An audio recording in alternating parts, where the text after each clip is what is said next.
mods can do crazy things. And what they can do is that they can take like a pretty good looking game and then they can just crank it and make it look outrageous. Just make it look straight up stupid. It's crazy, okay? Look at this. What you're about to see is a realism mod applied to Cyberpunk 2077, okay? And I guarantee you, like, you're not really gonna believe it, okay? Look at this. Watch this. Okay? The reflections look crazy. The lighting looks crazy. The micro detail on the leather seats and stuff is wild. It's also the micro jitter and the camera movements are really selling that it's being held like as a phone on something. What you're looking at is entirely in a game, and this is like a mod for Cyberpunk. Wait for it. They're going to start driving in a second. Luke's showing us ways to blow up your computer. Yeah. Basically. Isn't that crazy?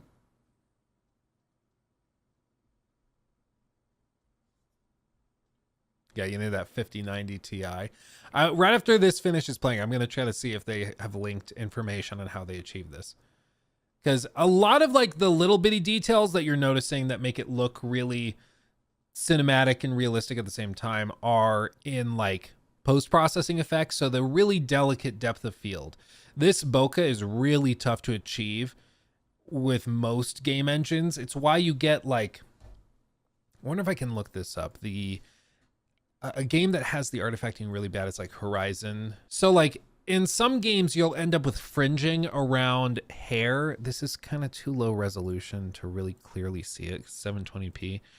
But you'll end up with like fringing in between strands of hair where the game's camera is trying to identify, like it sets this as the focus point or Aloy as the focus point. And then it tries to do kind of like a layered blur on the stuff behind it.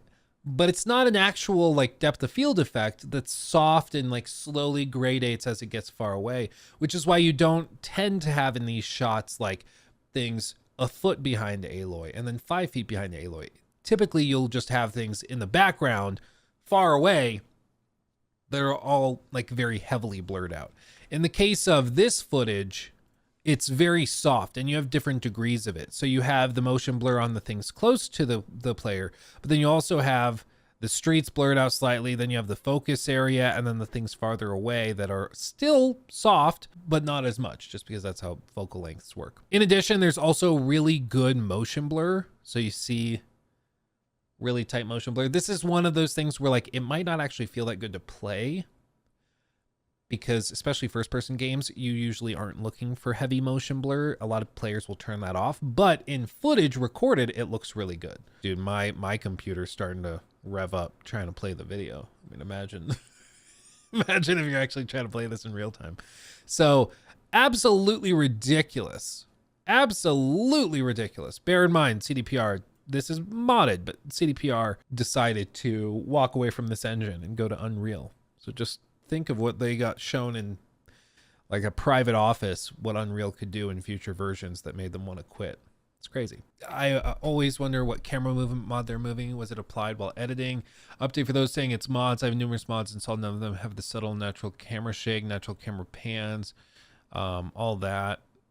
Yeah, it's the little micro movements are what really sell it. Because like a still shot, you could look at this and probably tell that it's probably a game. Like the lighting is still very, very well done, but it still probably doesn't look quite fully realistic. Everything's too clean. That's the thing for me.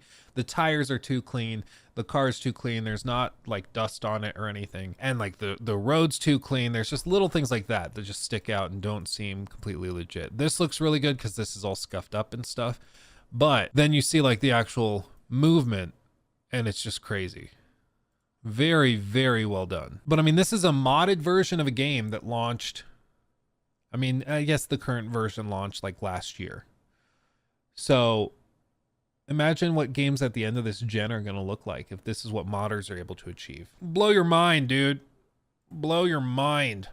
Or maybe it's just cheaper to move to Unreal than to improve what the Red Engine can do. Well, yeah, I think that's a big part of it. I mean, with all of these things, there are considerations of quality, of resource management, ease of use. I mean, there's so many things to consider, because like we did that video just the other day kind of evaluating whether it made sense for Bethesda to potentially switch engines. And there's all sorts of things like the added cost of training people onto a new tool set. There's added costs involved with licensing things. There's all sorts of different things that go into it. But for a company like CDPR that cares a lot about fidelity and stuff, it probably makes a lot of sense to go to Epic and be like, hey, we'll tell you guys what we need. Our engineers will help you with it, but we want to have some of the burden lifted on the engine work, because we don't want to have like to do the stuff they're doing in Cyberpunk. They basically had to partner with NVIDIA.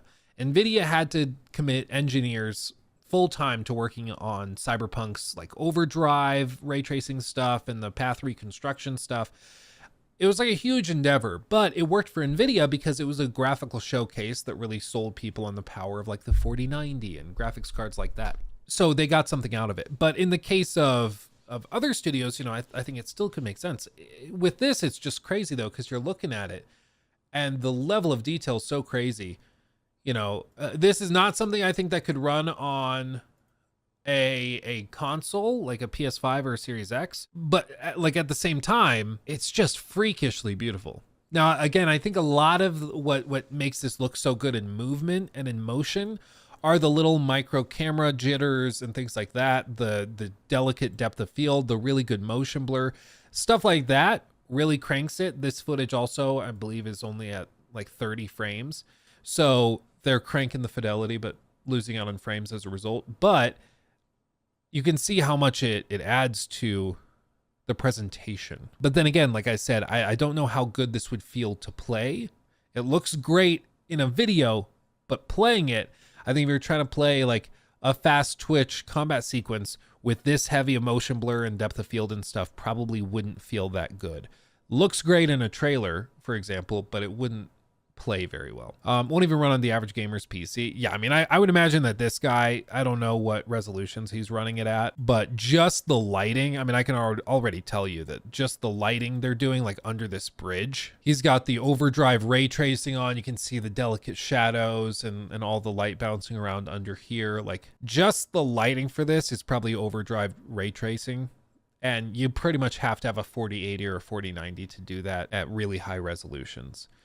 My computer, I think overdrive, I forget because we tested it last year, but I think my computer, which bear in mind is like a full 4090, like cranked out the ass. This thing, if overdrive ray tracing is turned on and we're trying to render at 4K, it can do like 20 to 30 frames, usually low 20s. Which is still like amazing that it can even do that. But you pretty much have to turn on something like NVIDIA to get it, or NVIDIA, like a DLSS to get it running at a decent frame rate. But it's wild. Absolutely wild. Logan, it's crazy how much CDPR has improved on Cyberpunk. Yeah. Well, and they needed to. There was a lot riding on it, and I think a lot of us were justifiably very burned after everything that happened with the original launch. And we said, okay, well, actions speak louder than words. If you're going to win us over, great. But you need to win us over. And they said, okay, hold my beer. And they came back and did a ton of work on it.